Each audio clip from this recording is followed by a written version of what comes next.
Kompas Petang kami lanjutkan, saudara. Presiden Prabowo Subianto memberi tanda kehormatan kepada 141 tokoh yang dinilai berjasa bagi bangsa dan negara. Beberapa di antaranya adalah pejabat publik termasuk Menteri Kabinet Merah Putih. Menteri Sekretaris Negara Prasetyo Hadi angkat suara terkait belasan jajaran menteri dan wakil menteri Kabinet Merah Putih yang mendapat gelar tanda kehormatan dari Presiden Prabowo Subianto.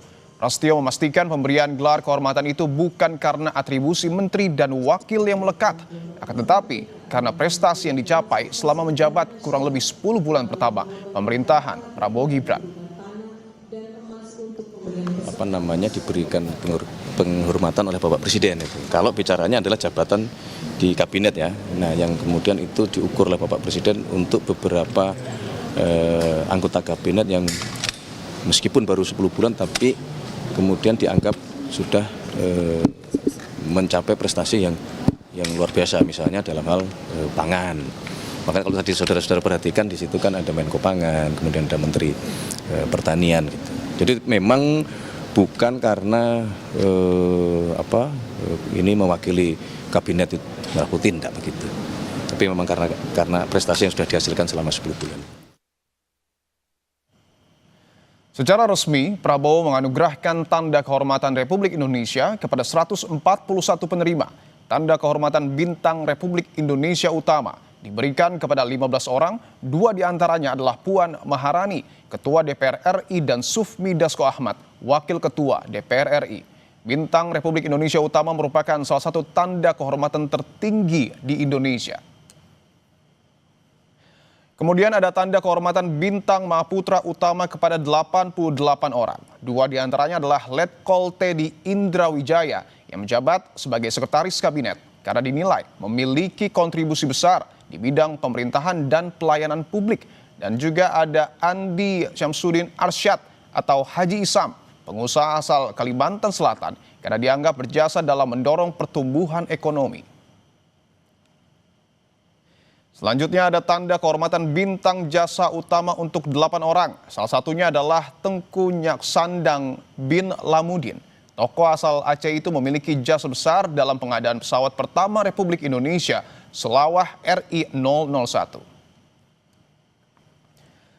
Saudara, Presiden Prabowo Subianto menganugerahkan tanda kehormatan Republik Indonesia kepada 141 tokoh, tak sedikit diantaranya merupakan jajaran menteri dari Kabinet Merah Putih. Dari sederet nama itu ada nama Puan Maharani, Sufmi Dasko Ahmad, hingga Letkol Teddy Indra Wijaya, serta para menteri lainnya. Apa alasan pemberian tanda kehormatan ini? Kami akan membahasnya dengan Wakil Kepala Staf Kepresidenan M. Kodari dan juga ada pengamat politik Ikrar Nusa Bakti. Bapak-bapak, selamat petang semuanya. Selamat petang. Baik, saya ingin ke Bung Kodari terlebih dahulu, bahwa ada sejumlah nama menteri yang kemudian diberikan tanda kehormatan. Saya akan sebut, misalnya adalah Menteri SDM Bahlil Lahadalia, ada Seskap Teddy Indra Wijaya, bahkan ada Menko Infrastruktur Agus Harimurti Yudhoyono, dan juga ada nama Fadlizon, Menteri Kebudayaan. Apa sesungguhnya makna pemberian tanda kehormatan ini, Bung Kodari? Ya, kalau kita kembali kepada undang-undangnya ya, itu kan semua mengacu kepada 3 aspek. Pertama, berjasa pada suatu bidang atau peristiwa tertentu yang penting bagi bangsa dan negara. Yang kedua, pengabdian dalam bidang tertentu juga yang sudah berlangsung lama dan memberikan kontribusi yang nyata. Kemudian yang ketiga, Dharma Bakti yang diakui secara nasional ataupun secara internasional. Saya kira dari nama-nama yang tersebut tadi itu pada bagian masing-masing sudah memenuhi kriteria, setidaknya salah satu dari 3 yang sudah disampaikan. Yang jelas kalau kita membicarakan mengenai gelar dan jasa ini, memang sudah ada suatu mekanisme yang berjalan dari waktu ke waktu, yang diberikan penilaiannya dan analisanya oleh suatu dewan gelar dan tanda jasa, serta memang merupakan wewenang dari presiden sebagaimana diatur oleh konstitusi pada pasal 15. Demikian. Oke, baik. Saya ingin ke Pak Ikrar. Ketika sejumlah menteri mendapatkan tanda penghormatan dari presiden, meskipun baru beberapa bulan menjabat, apakah memang sudah layak diberikan tanda penghormatan, Pak Ikrar? Kalau buat saya belum ya. Ya, saya beri contoh aja lah. Diri saya ini untuk menjadi pegawai negeri itu kan misalnya tanda tanda apa istilahnya tuh dedikasi kita kan 10 tahun, kemudian 20 tahun, 30 tahun dan sebagainya. Nah, ini kalau kemudian seorang menteri yang baru menjabat 10 bulan, bagaimana kemudian dia dikatakan sudah melakukan suatu tindakan-tindakan yang baik untuk rakyat? Apalagi kalau kita lihat ya, bagaimana kondisi ekonomi kita pada saat ini ya, atau kemudian kalau kita lihat yang paling kecil aja lah, bagaimana beras itu menghilang dari pasar, bagaimana kemudian dikatakan bahwa Menteri Pertanian ataupun mereka yang menangani masalah-masalah logistik itu benar-benar sudah bekerja sebaik-baiknya ya. Ini menjadi satu contoh ya. Saya beri contoh ya, ini hari ini misalnya ada tulisan teman saya ya, ini apa namanya itu Yudi Latif ya, mengenai apakah misalnya bintang Mahaputra itu benar-benar layak untuk diberikan kepada yang tadi Anda sebutkan nama-namanya itu ya.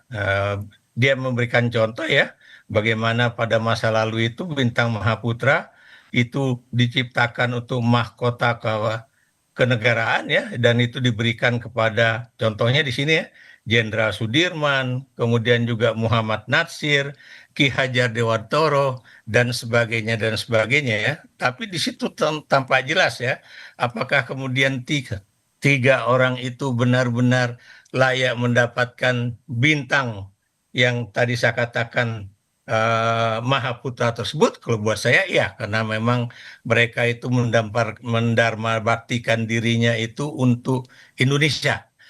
Oke. Kalau untuk diberikan kepada yang tadi yang berasal dari Aceh ya, itu juga saya setuju. Kenapa demikian? Karena biar bagaimanapun beliau itu memberikan suatu sumbangan yang tidak tidak ternilai harganya ya, yaitu pesawat Seulawah DC-3 ya, Ya. yang kemudian menjadi pesawat pertama yang dimiliki bukan saja oleh Indonesia tapi juga oleh Garuda Indonesian Airways ya. Oke. Dan itu adalah suatu pesawat yang benar-benar amat berharga bagi sebuah republik yang baru berdiri ya. Oke, baik. Atau kemudian kalau nanti pemerintah juga memberikan suatu penghormatan kepada orang Aceh juga yang sudah memberikan sumbangan untuk emas yang Ya. kemudian dipasang di Monumen Nasional atau Tugu Nasional dulunya ya, itu juga adalah orang-orang yang memang pantas untuk mendapatkan kehormatan tersebut ya. Tapi kalau kemudian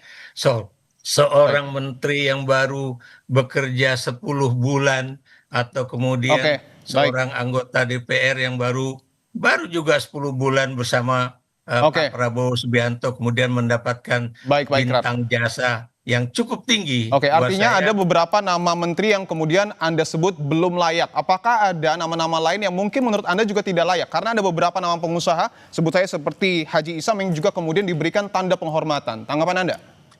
nah, jadi kalau Haji Isam ya, ini kan apakah karena beliau ini membantu Pak Prabowo dan juga dulu Presiden Jokowi untuk misalnya food estate ya.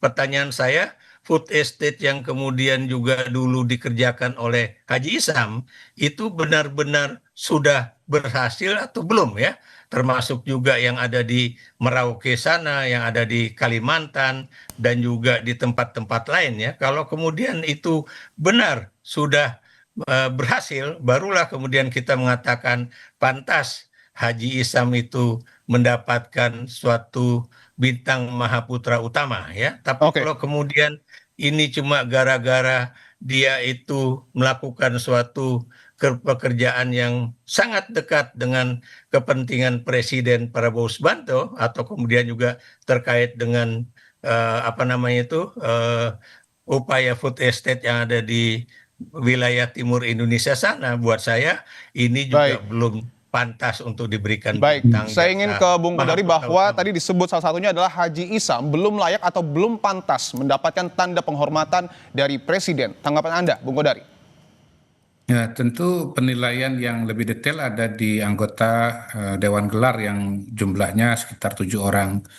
Dan anggota Dewan Gelar itu kalau menurut undang-undang sudah diatur, ada 2 dari akademisi, ada 2 dari militer, dan ada 3 dari mereka yang sudah pernah menerima tanda jasa.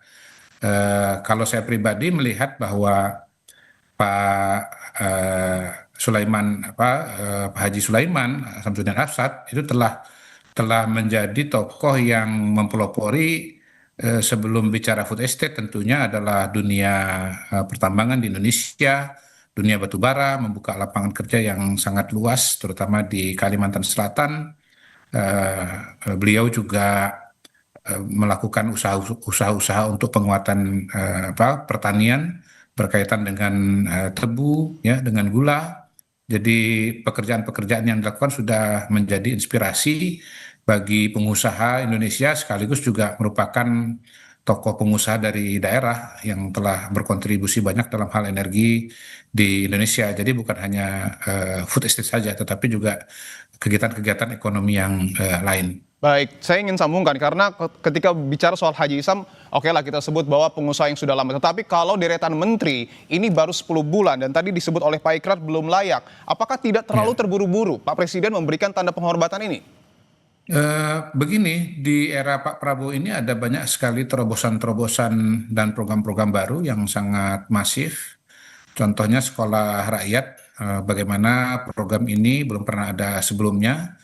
Sekolah yang diperuntukkan untuk kalangan desil 1, desil 2, 10% dan 20% terbawah kalangan masyarakat kita. Saya berkeliling kepada keluarga dan calon siswa penerima sekolah rakyat betul-betul dalam kondisi yang sangat memprihatinkan.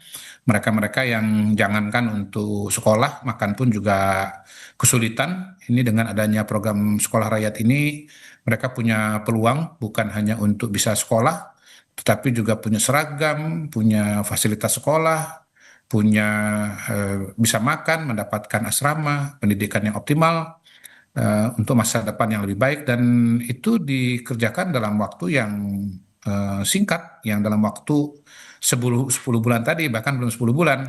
Oke, Misalnya kemarin Pak Prabowo memberikan pengarahan kepada guru, kepala sekolah, ya, guru sekitar 2.000, kepala sekolah sekitar 165, yang sudah oke, menerima manfaat ini sangat banyak, dan ini baru sekolah rakyat sementara ya. oke, Bung Sementara Kodari, pada saat yang bersamaan oke. juga akan dibangun sekolah rakyat permanen. Jadi menurut saya sih kalau saya pada posisi itu menurut saya sih layak. Oke, Karena saya bisa membayangkan bagaimana besarnya effort yang harus dikeluarkan untuk bisa Bung Kodari, saya ingin mengusahakan dan membangun sekolah minta rakyat ini. penjelasan dari Istana. Apa yang kemudian menjadi landasan pemberian tanda penghormatan untuk Puan dan juga Sufmi Dasko Ahmad yang kita tahu DPR sedang dikritik keras oleh publik?